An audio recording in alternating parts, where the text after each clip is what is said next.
नमस्कार। मेरा पहला सवाल आपसे ये कि कोरोना के इस काल के दौरान ये बजट आया, कितना मुश्किल भरा ये काम रहा, क्योंकि कहीं ना कहीं ये बार बार आकलन लगाया जा रहा था कि अर्थव्यवस्था श्रिंक हुई है। कोविड के समय जब लॉकडाउन हुआ, आप देश की जनता के साथ क्या साझा करना चाहेंगे? अमीश जी, मैं पहली बात तो ये कहूँगा, जहाँ इस महामारी ने दुनिया भर के सामने एक बड़ा संकट खड़ा किया है। बहुत सारे देश हैं जो अर्थव्यवस्था बचाने की बात करते हैं, तो कुछ हैं जो जान बचाने की बात करते हैं। हमारे प्रधानमंत्री मोदी जी ने जान है तो जहान है, इस मूल मंत्र के साथ काम किया और दुनिया भर में मृत्यु दर सबसे कम रही तो भारत में रही। और इसके साथ साथ जहान को बचाने के लिए जान भी और जहान भी जब ये निर्णय किया तो आत्मनिर्भर पैकेज लेकर आए। उसके चलते इतना बदलाव आया है कि पिछले 4 महीनों में जीएसटी कलेक्शन लगातार 1 लाख करोड़ से ज़्यादा रही और जनवरी में तो 1,20,000 करोड़ के लगभग हुई, जो आज तक की सबसे ज़्यादा है जी। इस बार का बजट इसलिए चुनौती भरा था कि आमदन कम थी और खर्चा आप सब लोग कहते थे ज़्यादा करना है, और हमने वही किया। देश हित में अर्थव्यवस्था को तेजी देने के लिए, आत्मनिर्भर भारत के निर्माण के लिए हम लोगों ने खर्चे को बढ़ाने का जिम्मेदारी ली है और स्वास्थ्य के क्षेत्र में 137% ज़्यादा वृद्धि होगी। 2,23,000 करोड़ से ज़्यादा खर्चा होगा। 35,000 करोड़ के लगभग वैक्सीन पे भी खर्चा हो रहा है। और यही नहीं, 1,18,000 करोड़ रुपया सड़कों के ऊपर, 1,10,000 करोड़ रुपया रेलवे के कैपिटल एक्सपेंडिचर पर, और 50,000 करोड़ रुपया जल जीवन मिशन हो या 20,000 नई बसें खरीदने की बात हो। इस तरह से इंफ्रास्ट्रक्चर पर जो खर्चा करने जा रहे हैं, उससे देश भर में एक नई गति अर्थव्यवस्था को मिलेगी। और जो कहते हैं कि जितना सरकार खर्च करती है उसके लगभग 2.5 गुना ज़्यादा इम्पैक्ट उसका नज़र आता है, जो मल्टीप्लायर इफेक्ट उसको कहते हैं। तो इससे भी आप देखेंगे आने वाले समय में और तेजी आएगी। और जो दुनिया भर की एजेंसीज ने कहा कि भारत लगभग 11.5-12% की दर से बढ़ेगा, निश्चित तौर पर इस साल हम वो जी IMF ने भी कहा। जी जी जी अनुराग जी, लेकिन महत्वपूर्ण ये है कि आप हो गए वित्त मंत्री, निर्मला जी हो गई, आप फाइनेंस मिनिस्ट्री होगी, बार बार कह रही है कि ये बजट आत्मनिर्भर भारत को और सहायक बनाएगा। लेकिन राहुल गांधी कह रहे हैं कि ये बजट जो है वो असल में सूट बूट वालों के लिए है। Exactly what he said, I am quoting it, forget pushing cash in the hands of people, Modi government plans to hand over India's asset to its crony capitalist friends. क्या आपको लगता है कि बजट के कुछ ही मिनटों बाद इस तरह की प्रतिक्रियाएं आने लग गई थी, खासतौर पे कांग्रेस पार्टी की ओर से? क्या आपको लगता है वो आप बजट समझा नहीं पाए या वो समझ नहीं पाए? देखिए, वो हाउस में बैठेंगे तो समझ पाएंगे, पर आज तो हाउस में राहुल जी जितनी देर बैठे उतनी देर किसी और से, कितनी देर किससे बात करते रहे, उसके बाद उठ के चले गए। जो भी किया होगा मैं उस पर नहीं जाना चाहता हूं, उनकी अपनी इच्छा है। कितनी गंभीरता उनको सदन के अंदर दिखानी है उनके ऊपर निर्भर करता है। लेकिन जो प्रश्न उन्होंने उठाया, मैं उनसे एक सवाल पूछना चाहता हूं।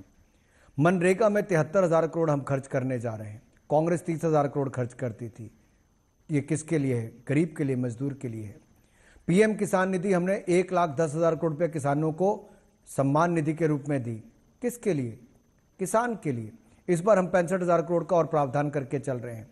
यही नहीं, ये 20,000 बसें खरीदेंगे। किसके लिए? गरीब आदमी के लिए, जिसको पब्लिक ट्रांसपोर्ट अच्छा मिलेगा। ट्रेन पे 1,10,000 करोड़ खर्च करेंगे। किसके लिए? हिंदुस्तान के गरीब आदमी के लिए। और यही नहीं, सड़कें अच्छी किसके लिए बना रहे हैं? हिंदुस्तान के लोगों के लिए। इसमें किसको कौन क्या देने जा रहा है? आखिरकार राहुल गांधी जी के पास कोई अच्छा विकल्प है तो देश के सामने रखना चाहिए। केवल रोना रोने से क्या होगा? राहुल गांधी जी की सरकार के समय फ्रेजाइल 5 इकोनॉमीज में भारत आता था, यानी कि दुनिया भर की जो 5 सबसे खराब अर्थव्यवस्थाएं जो कभी भी मर सकती थी, गिर सकती थी, उनमें से एक भारत का नाम था। और उन अर्थव्यवस्थाओं में, उसी अर्थव्यवस्था भारत को जब मोदी जी ने आकर संभाला तो दुनिया के 11वें नंबर से लेकर 6वें नंबर की अर्थव्यवस्था बनाकर खड़ा कर दिया। और हम अगले 4-5 वर्षों में भारत को $5 ट्रिलियन इकोनॉमी बनाने जा रहे हैं। देश के किसानों की आय को दुगना 2 साल में करने जा रहे हैं। देश के किसानों को लागत प्लस 50% मूल्य हमारी सरकार ने दिया है। देश में ग्रामीण स्तर पर गरीबों के लिए आयुष्मान भारत योजना हम लेकर आए। अब उसमें प्रधानमंत्री आत्मनिर्भर स्वस्थ भारत योजना हम लेकर आ रहे हैं। 64,180 करोड़ रुपया खर्च करने जा रहे हैं अमीश जी। और यही नहीं, आयुष्मान भारत योजना हम लेकर आए। 50 करोड़ लोगों को 5 लाख रुपए का इलाज मुफ्त में देते हैं। कोई आज से पहले क्यों नहीं कर पाया? एकलव्य स्कूल 750 हम बनाने जा रहे हैं, 100 सैनिक स्कूल बनाने जा रहे हैं, एम्स हमने पहले से ज्यादा दुगने बना दिए। लेकिन ग्रामीण क्षेत्रों में हेल्थ सेंटर्स हो, वेलबींग सेंटर्स हो, जी, उनमें सुधार हम करने जा रहे हैं। एक चीज, आखिरकार ये पैसा किसके लिए है? ये देश के गरीब के लिए, महिला के लिए, मजदूर के लिए और नौजवान के हित में।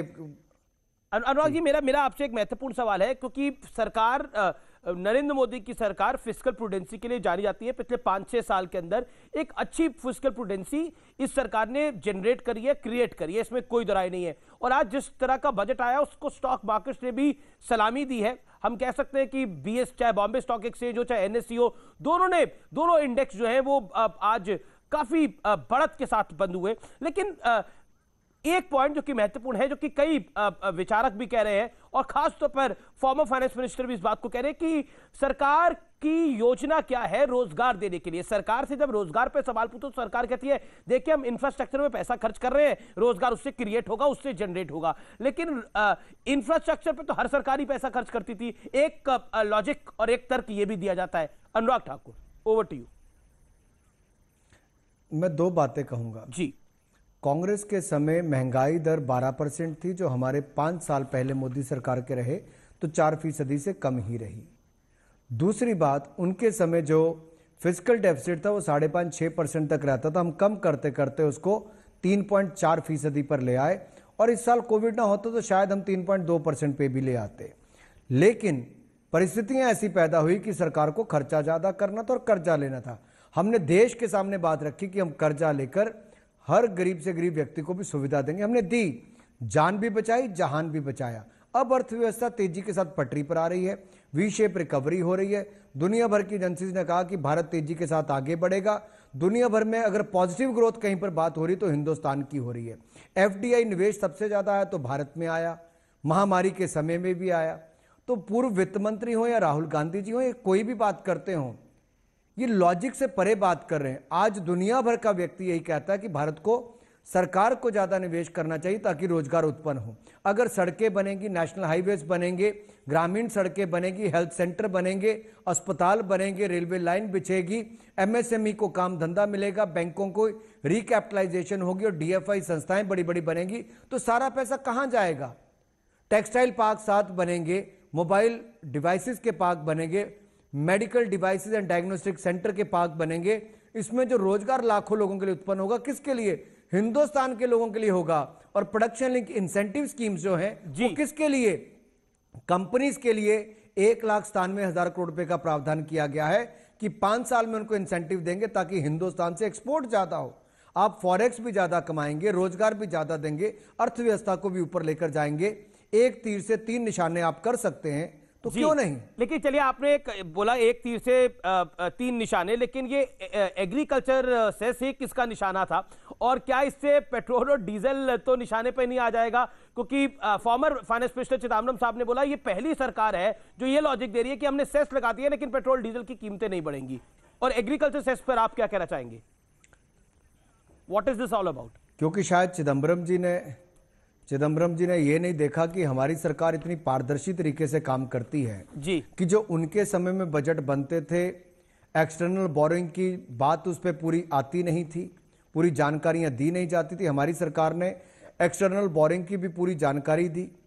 यहां तक कि जो नेशनल स्मॉल सेविंग फंड में से पैसा इकट्ठा होता था उसको एफसीआई को दिया जाता था कर्जे के रूप में खरीद करने के लिए, और आगे जो पीडीएस सिस्टम चलता था, हमने वो नहीं किया। हमने अपने बजट पर लिया है, पारदर्शी तरीके से अपने बजट को पेश किया है। हम कुछ छिपाते ही नहीं है। मैं आपके चैनल पर ठोक बजा के कह रहा हूं, पूरे मन के साथ कह रहा हूं, पूरी स्पष्टता के साथ कह रहा हूं, पेट्रोल डीजल के दाम केंद्र सरकार की इस नीति के कारण नहीं बढ़ सकते। ये इंपॉर्टेंट बात है। वित्त राज्य मंत्री का स्पष्ट रूप से कहना है कि पेट्रोल डीजल के दाम नहीं बढ़ने वाले हैं। जो सेस है वो टैक्स मैनेजमेंट है, लेकिन उसका कोई लेना देना नहीं है कीमतों के साथ। कीमतें नहीं बढ़ने वाली है, यानी आम जनता की जेब से कुछ नहीं निकलेगा। जी, बहुत बहुत शुक्रिया। यानी भरोसा पूरा है कि किसान भी मान जाएंगे। अनुराग ठाकुर, वित्त राज्य मंत्री, thank you so much for this interview. Anurag Thakur, आपका बहुत बहुत अभिनंदन। आपका बहुत बहुत धन्यवाद।